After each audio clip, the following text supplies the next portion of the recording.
ये मार्कर कहाँ रख दिए हमने? मार्कर कहाँ रखा अभी जो पढ़ा ये है। तो कल हमने आपको पढ़ाया था विद्युत द्विध्रुव आघूर्ण, आज उसी के आगे देखते हैं। तो हेडिंग डाल लीजिए, अच्छी स्थिति में विद्युत क्षेत्र की तीव्रता का सूत्र। हाँ, हेडिंग है विद्युत, अच्छी स्थिति में विद्युत क्षेत्र की तीव्रता का सूत्र।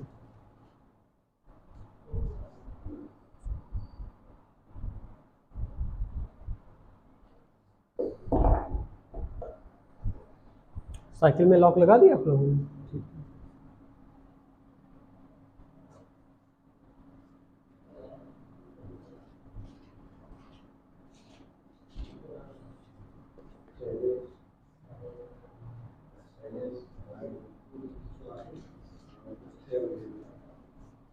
अच्छा, आपको कल बताया होगा हमने, इलेक्ट्रिक फील्ड जो होती है, जो विद्युत क्षेत्र की जो दिशा होती है प्लस आवेश से दूर होती है और माइनस आवेश की और होती है। जो इलेक्ट्रिक फील्ड की डायरेक्शन होती है वो क्या होती है? प्लस से दूर माइनस की और। याद करेंगे क्या होती है? प्लस से दूर माइनस की और।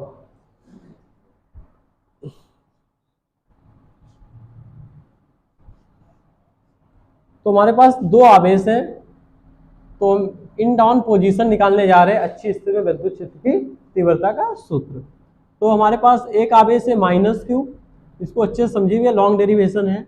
एक हमारे पास आवेश है प्लस क्यू। क्लियर है?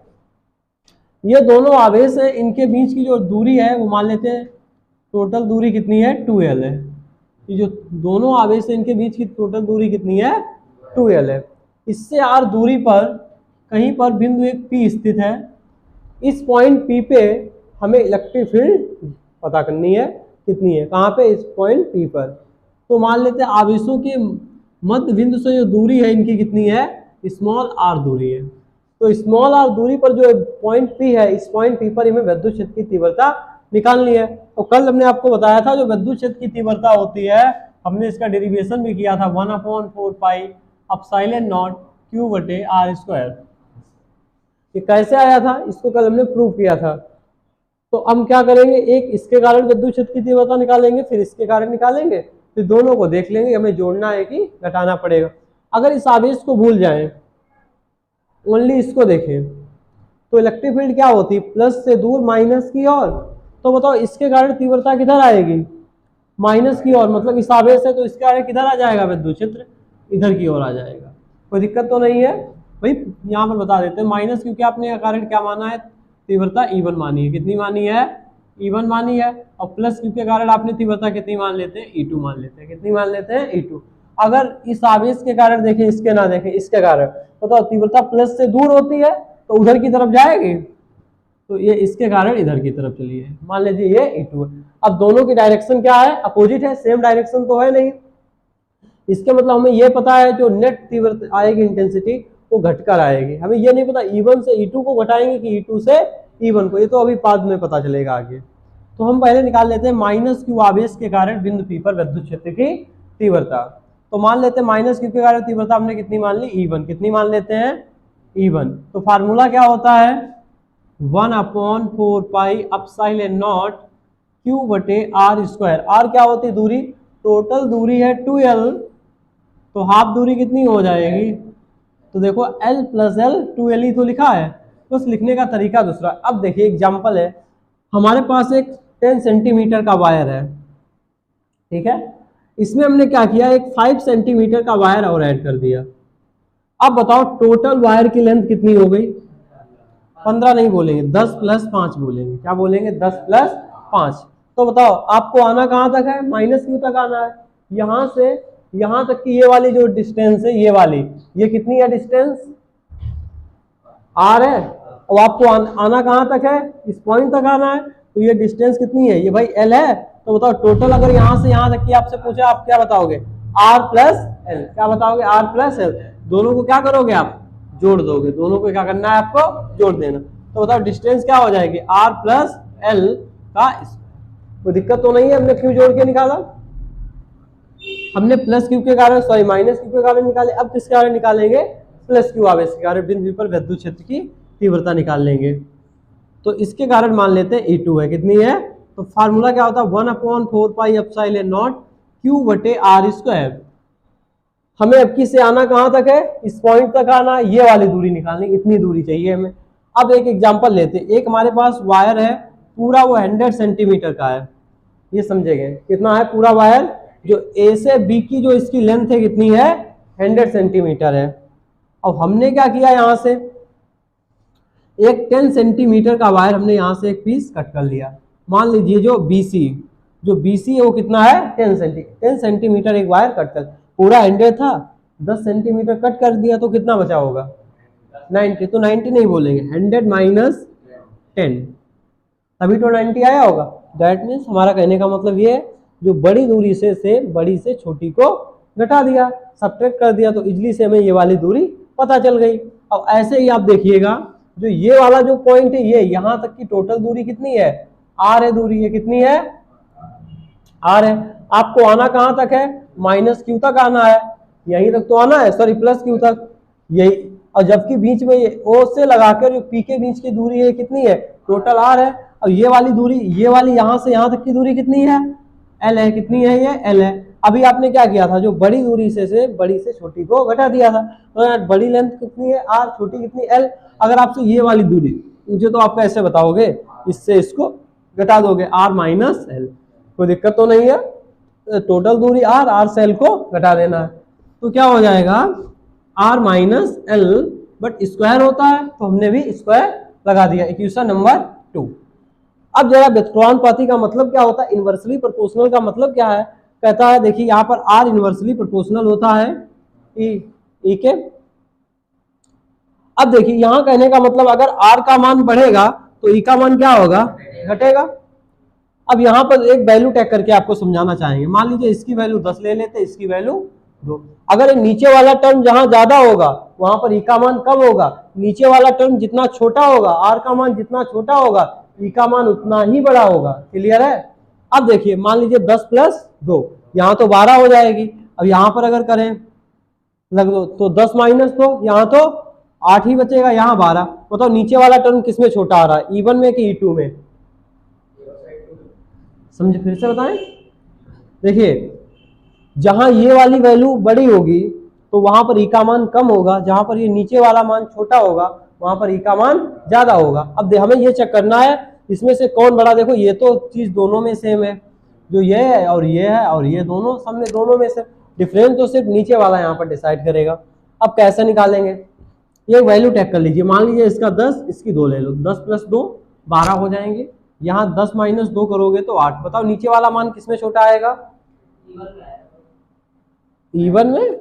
भैया ये E2 में E1 ज्यादा आ रहा है, E1 में कम आ रहा, सॉरी E1 में ज्यादा आ रहा है, E2 में कम आ रहा है। जहां ये नीचे वाला मान कम होगा वही वैल्यू बड़ी होगी, तो यहाँ पर r का मान क्या है 8 है और यहाँ पर 12 है, तो इसके मतलब यहाँ पर ये वाला टर्म क्या होगा, बड़ा होगा, ये क्या होगा, छोटा होगा। तो बताओ E2 से E1 को घटा, हमेशा बड़े से छोटे को घटा देना। तो बताओ बड़ा कितना है E2, छोटा कितना है E1 है। और ऐसा क्यों है, हमने एक नंबर लेके आपको समझाने का प्रयास किया है। तो net intensity, net electric field निकाल लेते हैं कितनी होगी इलेक्ट्रिक फील्ड इंटेंसिटी। तो E बराबर क्या हो जाएगा, E2 - E1। आपको ये समझ में आ गया E2 - E1 क्यों किया, E1 - E2 भी तो कर सकते थे, ऐसा क्यों नहीं किया, E2 बड़ा कैसे। अच्छा देखिए ये चीज दोनों में सेम है, ये चीज दोनों में सेम है। यहाँ पर देखो जो E1 है ये किसके प्रोपोर्शनल है, R + L के प्रोपोर्शनल, जो E2 है वो किसके है, R - L के स्क्वायर के प्रोपोर्शनल है। यहाँ पर अगर यहाँ पर एक वैल्यू टेक करना चाहें तो यहाँ हो जाएगा 12, 12 का स्क्वायर करेंगे 144 हो जाएगा। और E1 यहाँ पर अगर टेक करें तो यहाँ कितना हो जाएगा, 8 बचेगा, 8 का करेंगे 64। बताओ यहाँ पर नीचे वाला मान किसमें छोटा है, इसमें छोटा है, इसमें क्या है बड़ा, भी बहुत लेट हो गया। तो यहाँ क्या है, ये बड़ा है और ये छोटा है, तो जहाँ पर ये वाली वैल्यू छोटी होगी वहां पर ये वाला क्या हो जाएगा, बड़ा हो जाएगा। तो बता बड़ा कौन होगा, E2 होगा, ये क्या हो जाएगा, छोटा हो जाएगा। एक बार इसको फिर से समझा देंगे, ठीक है। तो E2 क्या है, बड़ा है, कोई दिक्कत तो नहीं है। अब यहाँ पे देखो नीचे साइनिंग तो नहीं आ रही है, देखिएगा उसमें कैमरे में, बस उसी में तो हमें चाहिए, आ रही है, ठीक। चलिए कोई बात नहीं, फिर इधर निकाल लेते हैं।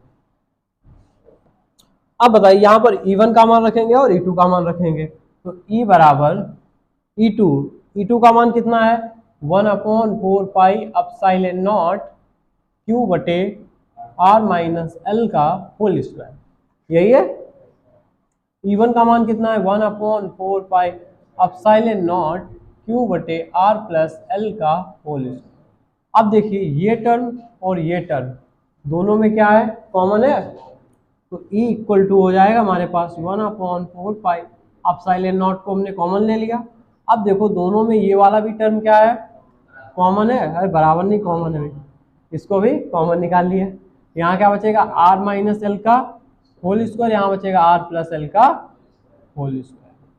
अब क्या करिए क्रॉस मल्टीप्लाई, इसकी इधर और इसकी इधर, नीचे नीचे की मल्टीप्लाई, कोई दिक्कत तो नहीं है।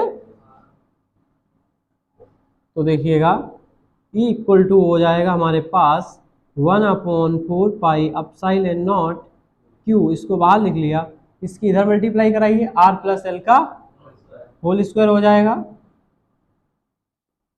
अब इधर इसकी इधर मल्टीप्लाई कराओगे R माइनस एल का होल स्क्वायर, फिर नीचे नीचे की मल्टीप्लाई हो जाएगी R प्लस एल का whole square, R minus L का होल स्क्वायर। अच्छा ये किसके बराबर होता है, हम एक बार आपको फार्मूला यहाँ पर बताना चाहेंगे, प्रयास करो।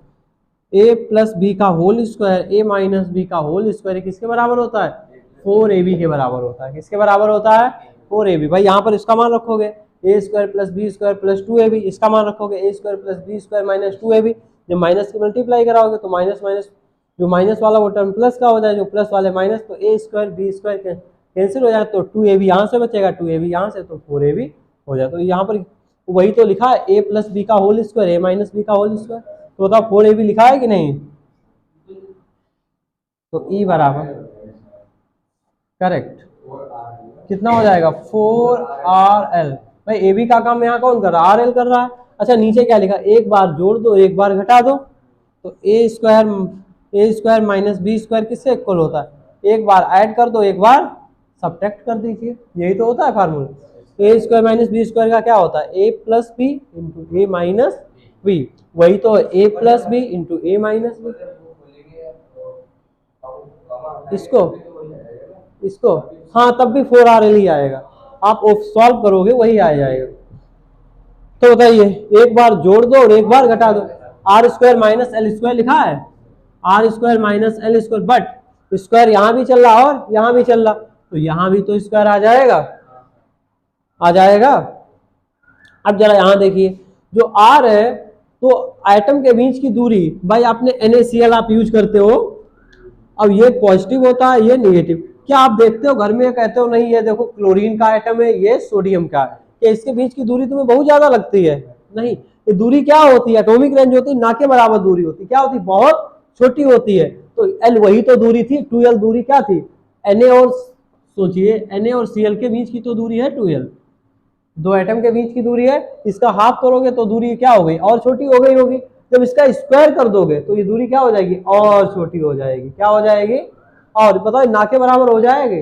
अब आपके पास मान लीजिए एक तालाब है, तालाब में पानी भरा, उसमें से एक लोटा पानी निकाल लोगे, क्या तालाब में इफेक्ट दिखेगा, भैया देखो तालाब से जैसे पानी निकाला तालाब पूरा सूख गया, ऐसा तो नजर नहीं आएगा, जाना एक बाल्टी उसमें डाल देना तो भी फर्क नहीं आएगा। तो यहाँ पर जो एल स्क्वायर है ये दूरी छोटी है, जबकि आर स्क्वायर क्या है दूरी है बड़ी है, इसका स्क्वायर करेंगे तो ये मान और बड़ा हो जाएगा, एल स्क्वायर एल बहुत छोटा है, इसका स्क्वायर करेंगे तो और छोटा हो जाएगा, जो इसको इसमें से घटा भी दोगे कोई फर्क नहीं आएगा। क्लियर है, तो हम इसको क्या लिख सकते हैं, बोलेंगे आर ग्रेटर एल, मतलब जो आर है एल से बहुत बहुत बड़ा है।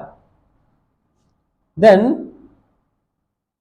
चलो हिंदी में लिख देते हैं, अतः एल स्क्वायर को छोड़ने पर, ध्यान रखना एल को हमने नहीं छोड़ा है, किसको छोड़ा है, एल स्क्वायर को छोड़ा है, किसको छोड़ा है एल स्क्वायर, तो E इक्वल टू हो जाएगा 1/4 पाई एप्सिलॉन नॉट Q, ऐसे लिख लिया। अब इसको हमने क्या किया ब्रेक कर देते हैं, 2 को 4 को ब्रेक कर देते हैं, 2 इंटू 2 लिखा जा सकता है, तो 2L इंटू 2 इंटू R, देखो 2 2 जा 4, R इंटू L वही तो लिखा है, देखो 4RL लिखा है कि नहीं अभी। अब यहाँ से देखिए क्या होगा, यहाँ से एल स्क्वायर तो चला जाएगा, कौन बचेगा आर स्क्वायर, आर स्क्वायर बचेगा, ये भी तो स्क्वायर आएगा, तो आर की पावर कितनी हो जाएगी, 2 दूनी 4, आर की पावर कितनी हो जाएगी, 4 हो जाएगी। Clear.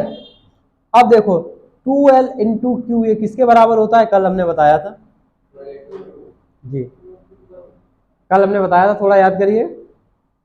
Electric dipole moment P के बराबर होता था। देखो भैया इधर का दिख रहा है इस बोर्ड पे, इसमें आ रहा है, ये आ रहा है, ठीक है। तो ई बराबर 1/4 पाई एप्सिलॉन नॉट, ये क्या बन जाएगा, पी बन जाएगा। किसके बराबर होता है, पी के बराबर होता है। अब देखिए ऊपर से एक आर कटेगा तो नीचे 3 आर बचेंगे। इधर देखिएगा भैया, ऊपर से एक आर कटेगा तो नीचे कितने बचेंगे, 3 बचे आएंगे यार।